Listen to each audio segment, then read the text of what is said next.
Magsitayo na po ang lahat.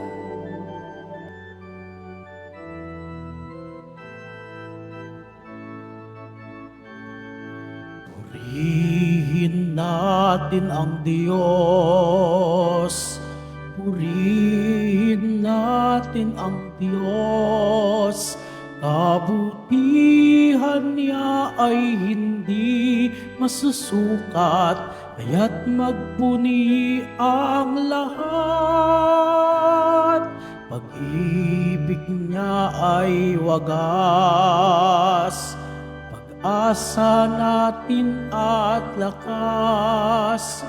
Pagpapala niya ay laging bumubuhos. Purihin natin ang Diyos.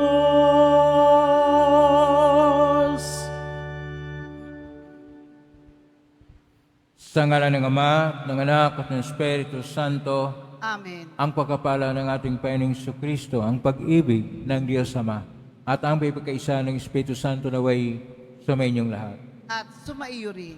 Mga kapatid, nasa Lunes tayo ng ika-11 na linggo ng pangkaraniwang panahon. Isama po natin sa misa natin ngayon ang mga intensyon para sa araw ngayon. Ang inyong mga intensyon ay nasa loob ng Basilica Minor at Pambansang Lambana ni Jesus Nazareno. Ang mga intensyon naman nakiisa sa atin sa magitan ng live streaming through Facebook Live, YouTube, X, Instagram, TikTok at iba pang social media dito sa ating bansa at iba't ibang dako ng mundo. Isama rin natin ang ating intensyon para sa kapayapaan sa mundo, lalo tigit na sa Israel, Iran, Ukraine at Russia at iba pang bahagi ng mundo na nagkaroon ng kaguluhan. Isama rin natin ang sa ating misa ngayon ang mga pasalamat para sa lahat ng mga nagdiriwang ng kanilang kaarawan. Mga minamahal kong mga kapatid, sa sulat ni San Pablo sa Corinto, tayo'y mga lingkod ng Panginoon na handang harapin ang lahat ng mga paghihirap at pagsubok sa pagdala ng Ebanghelyo sa ating kapwa. Sa ating Ebanghelyo ni San Mateo, tinuturuan tayo ng ating Panginoon na mamuhay na matuwid, na lampas pa sa mga kaugalian at patakarang ibinabahagi ng mga luma na tradisyon sapagkat tayo ay namumuhay ayon sa turo ng ating Panginoong Hesus na Ebanghelyo. Kuminsan tayo ay hindi namumuhay o hindi nagpatotoo sa mga turo ng ating Panginoong Hesus at dahil sa ating karapukan at kahinaan, tayo nagkasala. Kaya dumulog po tayo sa mga Panginoon, nagpapatawad ng lubos. Sinugong tagapagpagaling sa mga nagsisisi, Panginoon, kaawaan mo kami. Panginoon, kaawaan mo kami. Dumating na tagapaganyayang mga makasalanan ay magsisi, Kristo, kaawaan mo kami. Kristo, kaawaan mo kami. Nakaluklok ka sa kanan ng Diyos Ama para pamagitan kami, Panginoon, kaawaan mo kami. Panginoon, kaawaan mo kami. Kaawaan tayo makapangyarihang Diyos, patawarin tayo sa ating mga kasalanan at patnubayan tayo sa buhay na walang hanggan. Amen. Manalangin tayo. Ama naming makapangyarihan, lakas ka na mga walang inasahan kundi ikaw. Ang pagluhog namin ay iyong pagbigyan, sapagkat kami mga tao lamang na pawang manghina kapag iyong iniwanan. Kaya naman kami lagi mong tulungan upang sa pagtupad ng iyong mga kautusan, ikaw ay aming mabigyang kasiyahan sa aming iniisip at ginagawa araw-araw. Sa magitan ni Kristo kasama ng Espiritu Santo, magpa sa walang hanggan. Magsiupo po na po ang lahat. Pagbasa mula sa ikalawang sulat ni Apostol San Pablo sa mga taga-Korinto. Mga kapatid, yamang kami mga katulong sa gawain ng Diyos. Ipinamamanik namin sa inyo na huwag ninyong sayangin ang pagkakataong ibinigay sa atin ng Diyos, sapagkat sinasabi niya, sa kaukulang panahon ay pinakinggan kita. Sa araw ng pagliligtas, sinakluluhan kita. Tingnan ninyo, ngayon na ang panahong nararapat. Ngayon na ang araw ng pagliligtas. Iniwasan kong makagawa ng anumang ipagdaramdam ninuman upang hindi mapulaan ang aking paglilingkod. Sa halip, ipinakikilala ko sa lahat ng paraan na ako'y lingkod ng Diyos sa pagtitiis ng kahirapan, kapighatian, at mga kagipitan. Ako'y hinagupit, ibinilanggo, at binugbog. Naranasan ko ang magtrabaho ng labis, ang di matulog magdamag, ang di kumain ng ilang araw. Ipinakilala kong ako'y lingkod ng Diyos sa pamamagitan ng malinis na pamumuhay, kaalaman, pagpapahinuhod, kabutihang loob, gayon din sa pamamagitan ng Espiritu Santo, tapat na pag-ibig, tapat na pananalita, at kapangyarihan ng Diyos. Ang katwiran, ang siyakong sandatang panlaban at pananggalang. Naranasan kong parangalan at sira ang puri, laitin at papurihan. Ako'y itinuring na sinungaling, gayong katotohanan ang aking sinasabi. Ako'y itinuring na di kilala, kahit kilalang kilala. Halos mamamatay na, ngunit malakas na malakas. Kahit ako'y pinarurusahan, hindi ako namamatay. Inaring hapis na hapis, gayon may laging nagagalak. Mukhang mahirap, ngunit nagpapayaman sa marami. Waring walang-wala, ngunit akin ang lahat ng bagay. Ang salita ng Diyos. Salamat sa Diyos.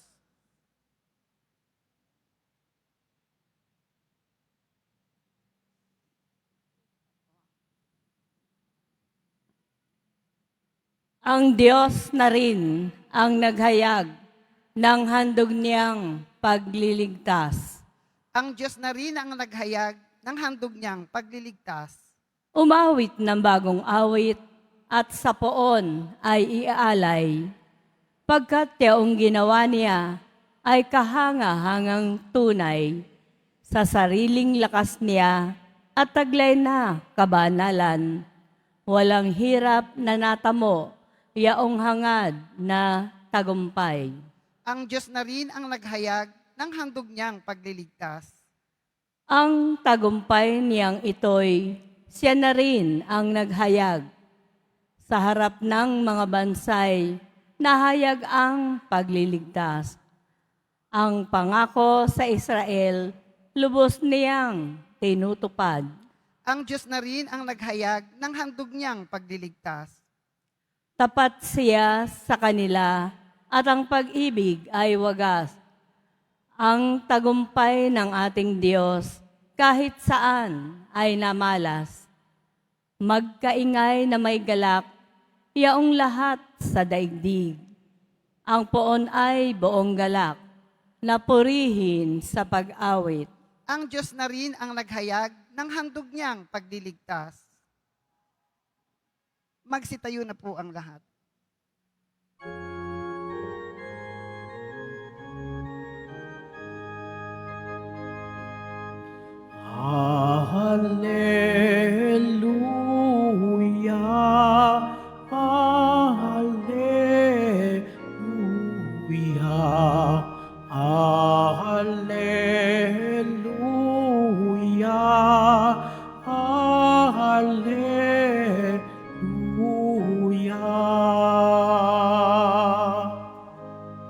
Ang salita mo'y liwanag,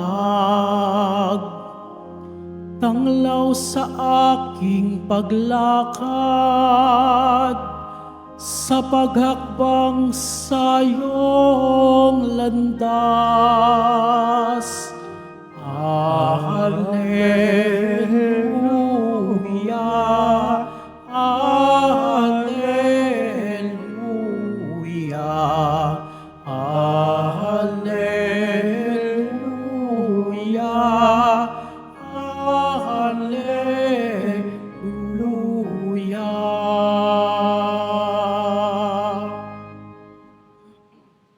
Sumainyo ang Panginoon. At sumaiyo rin. Ang mabuting balita ng Panginoon ayon kay San Mateo. Papuri sa iyo, Panginoon. Noong panahon yon, sinabi ni Jesus sa kanyang mga alagad, narinig ninyo na sinabi, mata sa mata at ngipin sa ngipin. Ngunit ngayon sinasabi ko sa inyo, huwag ninyong labanan ang masasamang tao. Kung may sumampal sa iyo sa kanang pisngi, iharap mo pa sa kanya ang kabila. Kung ipagsakdal ka nino man upang makuha ang iyong baro, ibigay mo sa kanya pati ang iyong balabal. Kung sa pilitang ipapasan sa iyo ng manlulupig ang kanyang dala ng 1 kilometro, pasanin mo ito ng 2 kilometro. Magbigay ka sa nanghihingi sa iyo at huwag mong pahindian ang nanghihiram sa iyo. Ang mabuting balita ng Panginoon. Pinupuri ka namin, Panginoong Heso Kristo. Magsiupo po muna tayong lahat. Isang mapagpalang araw po sa inyong lahat. Purihin po natin ang ating Poong Hesus Nazareno. Nasa 11 tayo na linggo ng karaniwang panahon, Lunes. Pero ngayon ay panawang araw ng ating nobinaryo sa ating Pintakasya o ating patron, si San Juan Bautista. At ngayong araw, ang atin pong tema ay tungkol sa bagong hustisya o ang katarungan na ayon sa Ebanghelyo. Kung tingnan po natin sa buong Biblia, ang hustisya ay nakasulat na 328 times. 328 kabisis makikita sa Biblia ang tungkol sa hustisya. Sa salita ng ating Panginoon, sa kanyang salitang Hebreo, Aramaiko, ang bagong hustisya ay tzedek hadas. Pero dahil ang ating mapagbasa, ang ating unang pagbasa ay unang sulat San Pablo sa Korinto at ang ating Ebanghelyo ay San Mateo, ang original nakasulat hindi sa Hebreo, nakasulat original sa Koinoko na Griego. Sa Koinoko na Griego, ito po ay Nia Dikaiosini o nasalin sa Latin, Nova Justitia. At dito po natin makita na una sa lahat, ang buhay ng isang Kristiyano ay buhay ng katarungan o buhay ng hustisya. Kung tingnan po natin ang ating Ebanghelyo ni San Mateo, Kapitulo 5, verso 28 sumusunod, ito ay bahagi ng dakilang pagtuturo ng ating Panginoon sa tinatawag na pagtuturo niya sa may burol. At ito yung mga patakaran na tinuturo ng Panginoon paano mamuhay ang isang Kristiyano o ang kanyang tagasunod. Ang kanya pong sinasabi, narinig ninyo na mula mata sa mata o ngipin sa ngipin, ito ay nagmula sa kautusan o dili kaya lumang batas na sa tinatawag na tradisyon na Torah. Ang Torah, ibig sabihin ay batas. At yun yung 5 aklat na naisulat sa panahon ni Moises. At ang isa nito ay ang aklat ng Exodus. Sa Exodus Kapitulo 21, versikulo 23 at sumusunod, sinasabi na buhay sa buhay, mata sa mata, ngipin sa ngipin, na kung halimbawa ang isang tao ay kanya pong sinira ang ngipin ng kanyang kapwa, kailangan sirain din ang ipin niya. O kung nakasira siya ng mata, dapat din sirain ang mata niya upang wala nang magkaroon ng tinatawag na paghihiganti. At sa paghihiganti, lalong lumalala ang kahirapan, lalong lumalala ang karasan, lalong lumalala ang puot ng isa't isa. Kailangan na itigil na sa pamagitan ng pantay. Nakasira siya ng mata, kapalit din ang kanyang mata. Pero ang ating Panginoon ay nagsabi, hindi sa gayon. Ang gusto niya ay yung tinatawag na habag, patawad, pag-unawa, at handang makalimot sa lahat. Ay sinasabi niya, narinig ninyo, mata sa mata, ngipin sa ngipin. Ito po yung sinasabi natin mula sa aklat ng Exodus, Kapitulo 21, verso 23 at sumusunod. Sabi niya, ngunit ngayon sinasabi ko sa inyo, huwag ninyong labanan ang masamang tao. Ibig sabihin dito, magpakabait. Ang hustisya ay pahayag sa pamagitan ng kabaitan at habag, hindi sa paghihiganti. At ito yung tinatawag na bagong hustisya. Sapagkat gusto lahat ng tao na maghiganti. O ito yung ginagawa nila. O sige, tayo ang tayo ang marami ngayon o mayoriya ngayon. O di, ibalik natin sa kanila yung kung anong pinagsulat nila at iriman. Tingnan natin kung anong magawa nila. Uli kaya, ganito ang ginawa nila sa ating basketball team. O i-basketball din natin, ibalik ang bola sa kanila. Parang ganun lang. Pero ang ating Panginoon na nagsabi na dapat tingnan natin ayon sa kabutihan. Hindi ayon sa mga parang naglaro tayo na parang walang pag-iisip. Parang mga bata lang o tao na hindi tumitingin kung ano ang mabuti sa buhay. Kung tinitingnan natin ano ang mabuti sa buhay, yun ang tinatawag na bagong hustisya ng Panginoon. Na sinasabi ng ating Panginoon, kung sinampal ka sa kanang pisngi, ibigay mo rin ang kabila. Para naman pantay, namumula yung kanang pisngi mo, ibigay mo rin ang kabila, edi parehas nang namumula, pantay na. Pero ibig sabihin, huwag kang maghiganti. Pero mayroon ring dahilan to na malalim. Sa mga Hebreo, sa mga Hudyo, sa lahat ng mga namumuhay sa Middle East, kung ikaw ay sinampal dito sa kanang pisngi, ang nagsampal sa iyo ay ang kaliwang kamay. Ang kaliwang kamay ay masama. Ito yung kamay na kung isampal sa iyo, napalaking insulto. At dahil napalaking insulto, dahil ito yung tinatawag na gigamit nila sa toilet, o dili kaya ito yung sinumpa na kamay, kapag ka ikay magpasampal dito sa kaliwa, ang kanang kamay na ang isampal, at ito yung mabuti na kamay. Kaya nga, ang ating Panginoon nung nagluklok sa langit, nagluklok siya sa kanang kamay ng Ama. Ito yung kamay ng kabutihan. Samantala yung kaliwang kamay ay kamay na isinumpa. So maging mabuti din. Ang pangalawang sinabi niya, kung dalhin mo sa pilitan yung ipadala sa iyo na 1 kilometro, dalhin mo sa 2 kilometro. Anong ibig sabihin nito? Ang tao na sa pilitan dalhin yung ipakarga sa iyo sa 1 kilometro, hindi pupunta yun sa bahay niya.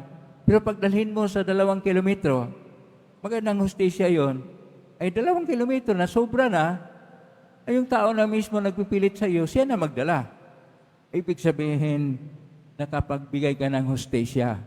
So kung tingnan natin, ang lahat ng ginagawa dito at sinasabi na ayon sa kabutihan, na walang dapat isang tao na manglilinlang at magsasamantala sa kanyang kapwa, sapagkat ito'y masama at hindi ayon sa Ebanghelyo. Ang kinakailangan natin, una sa lahat, magkaroon ng puso na mahabagin. At ito yung puso ng ating Panginoon.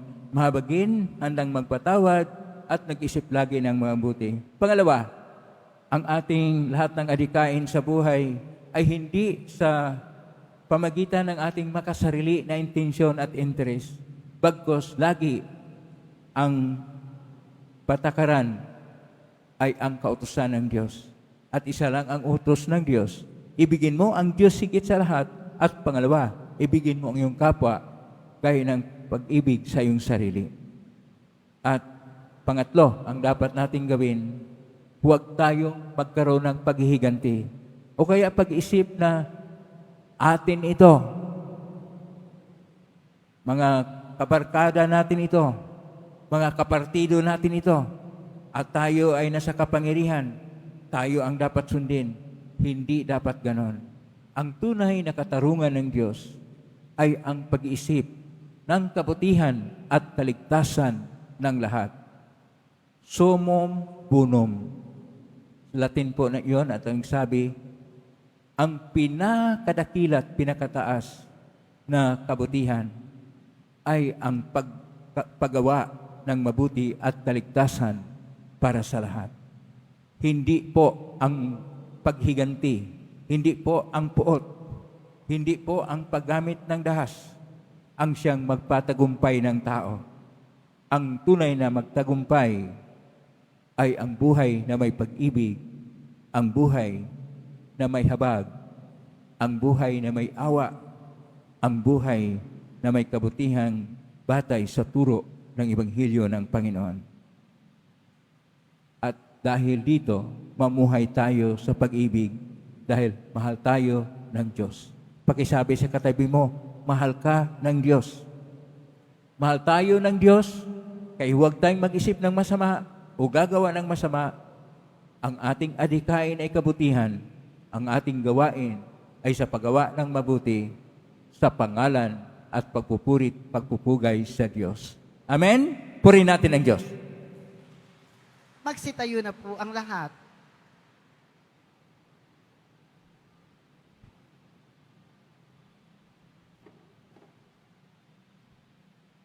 Minamahal ko mga kapatid, napakabuti sa atin ang ating mapagmahal na Ama. Manalangin tayo sa Kanyang mahabaging pag-ibig na nagbunsod ng ating mabuting pakikitungo sa ating kapwa at ating pong sambitin. Ama, gawin mo kaming ganap sa iyong pag-ibig. Ama, gawin mo kaming ganap sa iyong pag-ibig. Bilang bayan ng Diyos, naway maisabuhay natin ang batas ng pag-ibig ni Kristo. Manalangin tayo. Ama, gawin mo kaming ganap sa iyong pag-ibig. Ang ating mga kaaway, maging yaong mga nakasakit at nakagawa sa atin ng masama sa anumang paraan, naway mapatawad natin. Manalangin tayo. Ama, gawin mo kaming ganap sa iyong pag-ibig. Atin nawang maiwasan ang pagkakahiwa-hiwalay at pagkamakasarili para maiwaksi ang kasamaan sa pamamagitan ng paggawa ng kabutihan. Manalangin tayo. Ama, gawin mo kaming ganap sa iyong pag-ibig. Ang mga pinaging manhid ng pagkakasala, naway hipuin ng Espiritu ng Panginoon upang magbalik loob sila at magbagong buhay. Manalangin tayo. Ama, gawin mo kaming ganap sa iyong pag-ibig. Ang ating mga mahal na yumao, naway ligtas na maakay pauwi sa piling ni Kristo. Manalangin tayo. Ama, gawin mo kaming ganap sa iyong pag-ibig. Sa tahimik, idulog natin sa Panginoon ang ating mga sariling kahilingan. Panginoon ng sambayanan, habang aming itinaas ang mga panalangin ito, tulungan mo kaming magkakasamang lumago at mapaglabanan ang pagkaaway-away at hindi ang pagkakasundo. Hiling namin ito sa magitan ni Kristong aming Panginoon. Amen. Magsiupo na po.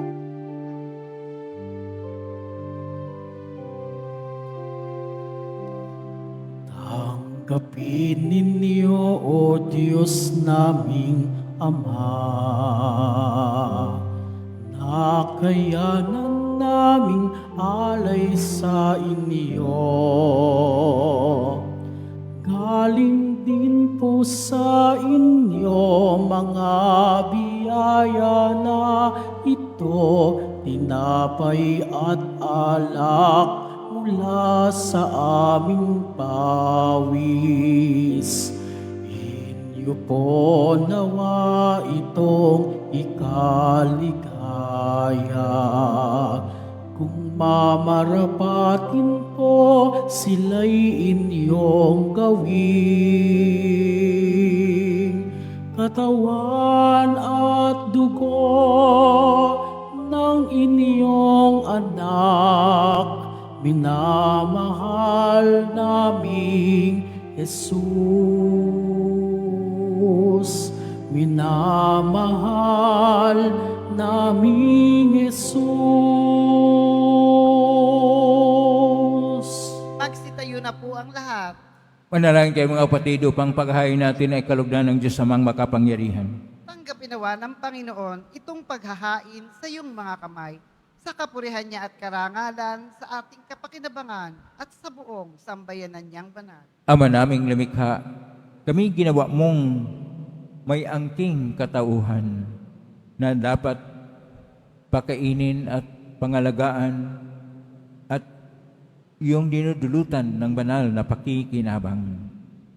Ipagkaloob mong kami, huwag magkulang sa mga inuukol mo sa aming kapakanan, sa magitan ni Kristo kasama ng Espiritu Santo, magpa sa walang hanggan. Amen. Sumainyo ang Panginoon. At sumaiyo rin, Itaas sa Diyos ang inyong puso at diwa.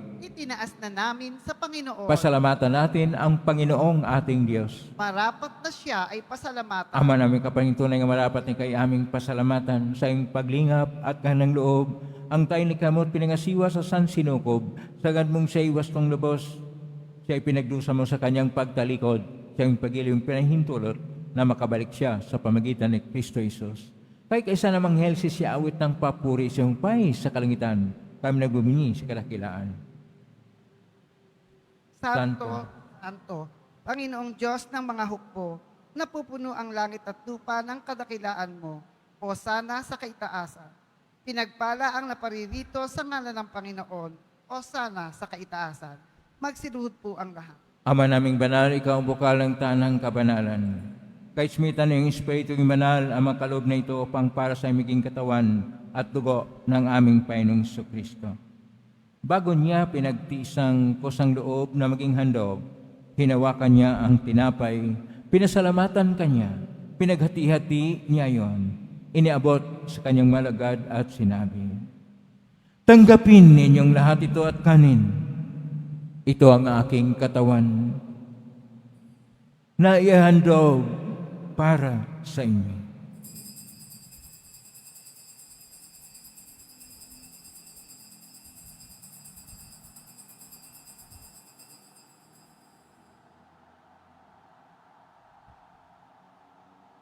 Gayon din naman nung matapos ang hapunan, hinawakan niya ang kalis, muli kanyang pinasalamatan. Inabot niya ang kalis sa kanyang malagad at sinabi, "Tanggapin ninyong lahat ito at inumin. Ito ang kalis ng aking dugo ng bago at walang tipan. Ang aking dugo na ibubuhos para sa inyo at para sa lahat, sa ikapagpapatawad ng mga kasalanan. Gawin niyo ito sa pag-alala sa akin."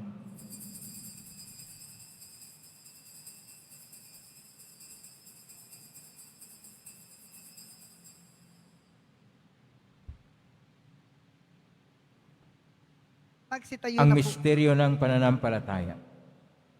Magsitayo na po ang lahat. Si Kristo'y namatay, Si si Kristo'y Kristo'y namatay, si nabuhay, Kristo'y nabuhay, si si Kristo'y Kristo'y babalik babalik sa wakas ng panahon. panahon. Ama, ginagawa namin ngayon ang pag-alalas, pagkamatay at ng pagkabuhay ng anak kahit naalay namin sa iyo. Ang tinapay nagbibigay buhay at ang kalis na nagkakaloob ng kaligtasan. Kami nagpapasalamat. Dahil minarapat na tumayo sa harap mo para maglingkod sa iyo.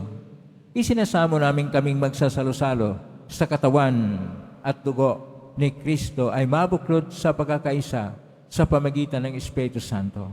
Amalingapin simbahang laganap sa buong daigdig. Pususin mo kami sa pag-ibig kaisa ni Leon XIV na aming Papa at ni Jose na aming Obispo at ng Tanang Kaparian. Alalahanin mo rin mga kapatid naming naimlay na may pag-asang sila'y muling mabuhay ganyan ang lahat ng mga pumanaw. Kaawaan mo sila at patuloyin sa iyong kaliwanagan. Kaawaan lipatin kaming lahat na makasalo siyang buhay na walang wakas. Kaisa ng mahal na Berhen Maria na ina ng Diyos, ng kabiyak ng puso niya ni San Jose. Kaisa ng mga apostol, San Juan Bautista, San Roque, ni San Lorenzo Ruiz ni Manila, ni San Pedro Calungsod at ang lahat ng mga banal na namuhay ito sa daigdig ng kalugod-lugod sa iyo, maipagdiwang nawa namin ang pagpupuri sa karangal mo sa pangitan ng anak na aming Panginoong Jesucristo. Amen. Sa pamamagitan ni Kristo, kasama niya at sa Kanya, ang lahat ng parangal at papuri ay sa iyo, Diyos amang makapangyarihan, kasama ng Espiritu Santo, magpasawalang hanggan.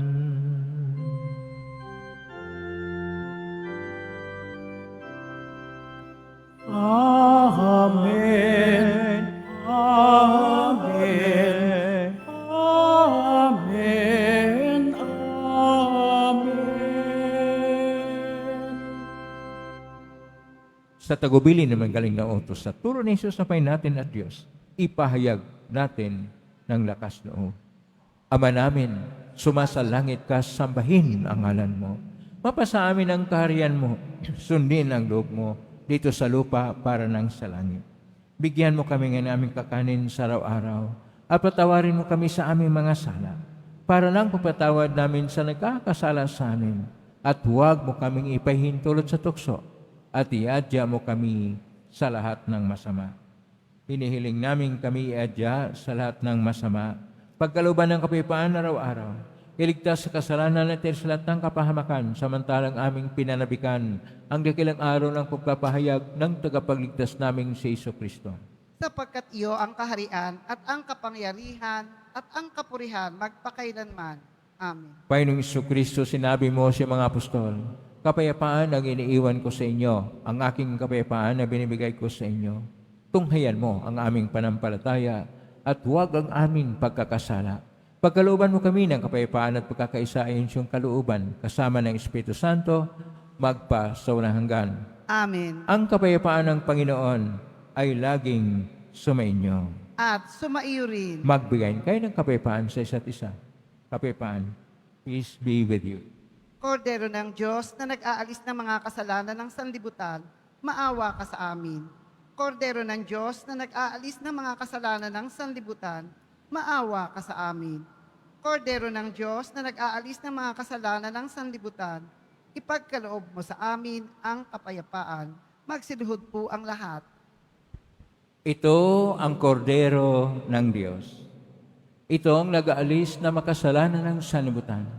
Mapalad ang mga inaanyayahan sa piging ng kordero. Panginoon, hindi ako karapat-dapat na magpatuloy sa iyo, ngunit sa isang salita mo lamang ay gagaling na ako. Ipagsanod.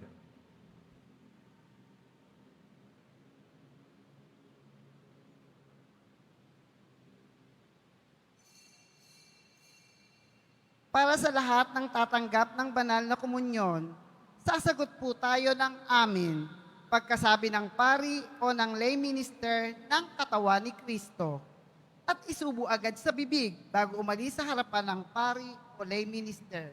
Sumunod po tayo.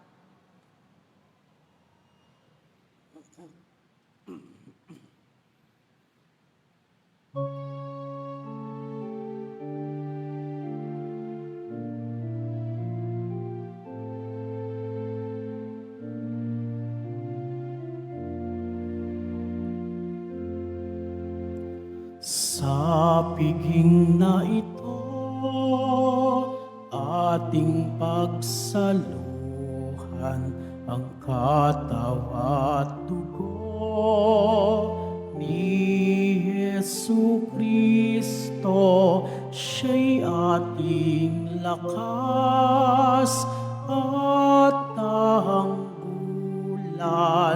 Panginoon Diyos nating lahat. Tikman ninyo at masdan ang kabutihan ng Panginoon.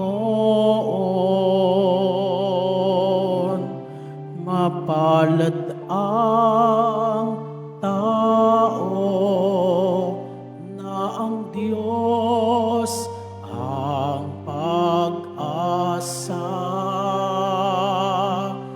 Sa piging na ito, ating pagsaluhan ang katawan at dugo ni Jesu Kristo. Siya'y ating lakas at tanggulan, Panginoon Diyos nating lahat. Inuming inihahain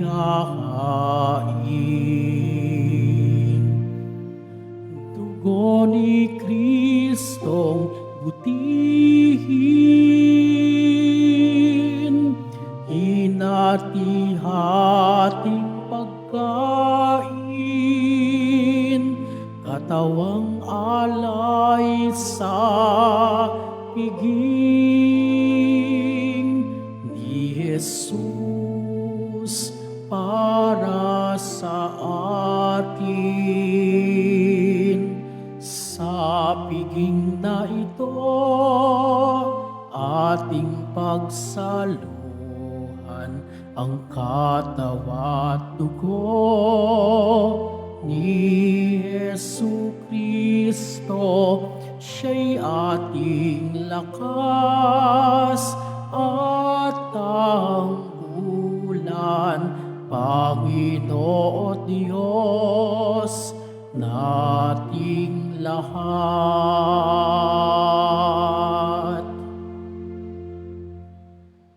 Announcement. Sa mga kadiboto, mabibili pa rin po sa ating parish office ang Nazareno images at ang Nazareno Novena and Prayer Booklet in English or Tagalog. Sa darating na ika-21 ng Hunyo 2025, Sabado, magkakaroon po tayo ng binyagang bayan para sa mga batang 0 hanggang 7 taong gulang, handog sa kapistahan ng kapanganakan ni San Juan Bautista. Sa mga nagnanais, maaari kayong pumunta sa parish office ng parokya na matatagpuan sa ground floor ng Cardinal Sin Building mula 8 ng umaga hanggang 5 ng hapon. Para sa mga katanungan at detalye, maaari kayong magmensahe o pumunta sa FB page ng parokya. Ang huling pagpapatala o pagpapalista ay sa 18 ng Hunyo, 2025, Miyerkules. Pagkatapos po ng misa, wiwisikan po ang lahat ng banal na tubig. Pinakiusapan ng lahat na manatili lamang mula sa inyong mga lugar. Tanging sa Quezon Boulevard o sa Plaza San Juan lamang ang labasan ng lahat. Sumunod po tayo. Maraming salamat po sa inyong pagdalaw at pagsimba sa Basilica Menor at Pambansang Dambana ni Jesus Nazareno. Magsitayo na po ang lahat. Angin tayo, Ama naming mapagmahal, ang pinagsaluhan naming banal na pakikinabang na nagpahiwatig ng iyong pakikisa sa tanang naritong nakipagdiwang ay magdulot nawa ng pagkakaisa sa iyong sambayanan sa pagitan ni Kristo kasama ng Espiritu Santo, magpa sa walang hanggan. Amen. Maraming salamat po sa iyong pagdalaw sa tahanan ng ating pong Jesus Nazareno. Kami mga narito, ay manaugnay sa iba't ibang social media platform na cross-posting sa iba't ibang paraan, naway ang inyong panalangin ay dinggin ng poong Jesus Nazareno. Salamat po sa lahat na nagbigay ng tulong at donasyon sa Quiapo Church o kung makatulong ang Quiapo Church sa kapwa natin mga mahirap at nangangailangan. Salamat po sa iyong tulong, pagpalain kayo ng Panginoon Diyos. Salamat sa lahat mga naglilingkod ngayon, pagpalain kayo lagi ng poong Jesus Nazareno. Palakpakan natin lahat ng mga naglilingkod, lahat ng tumutulong sa atin, lahat ng narito, lahat na ugnay sa atin. Naway ang Diyos ay magpapala sa mga biyayang siksik-liglig at nag-uumapaw. Tayo ay tinatawag na magsasaksi sa bagong hustisya o katarungan ng Diyos na ang ating pairalin ay ang pag-ibig, habag at awa para sa ating kapwa. Ngayon na po ang pusbas. Mangyari po lamang itaas bagya, mga ibagay na pusbasan. Sumainyo ang Panginoon. At sumaiuri. Mahal na pong Jesus Nazareno, inihagpos ang cross ang walang maloy na pag-ibig ng Diyos ang katauhan. Pakinggan mo ang kahilingan lalo na para sa mga ilangan ng iyong tulong at awa. Makamtanawa namin ang iyong kasagutan mitang na loob na tinatanaw. Basusan din po ninyo ito mga imahen at dasalan upang lalo kaming manalangin at magtiwala. Sa pamagitan ng benisyon ito, naway lalo kaming maging mapaglingkod, masunurin at tapat sa iyo na aming lahating Panginoon, magpa sa walang hanggan. Amen. Pagpalain kayo ng makapangyarihang Diyos, Ama at Anak at Espiritu Santo, Amen. maiking taglayang kapipahan, pag-ibig at pag-asa ng Pong Jesus Nazareno. Salamat sa Diyos. Purihin natin ang ating Pong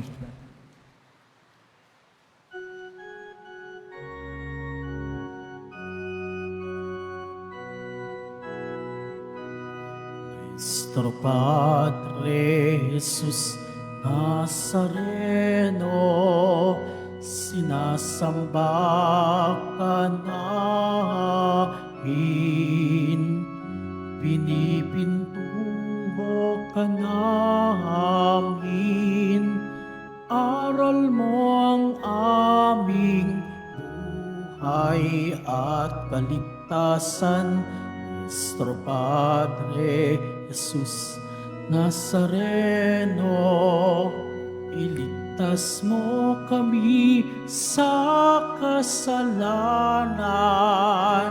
Ang krus mong kinamatayan ay sagisag ng aming kaligtasan.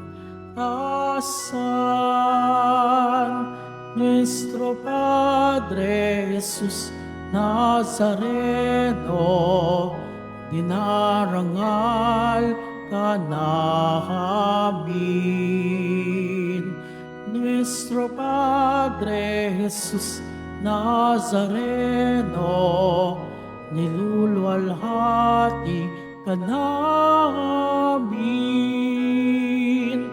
Nuestro Padre Jesus Nazareno, dinarangal ka namin.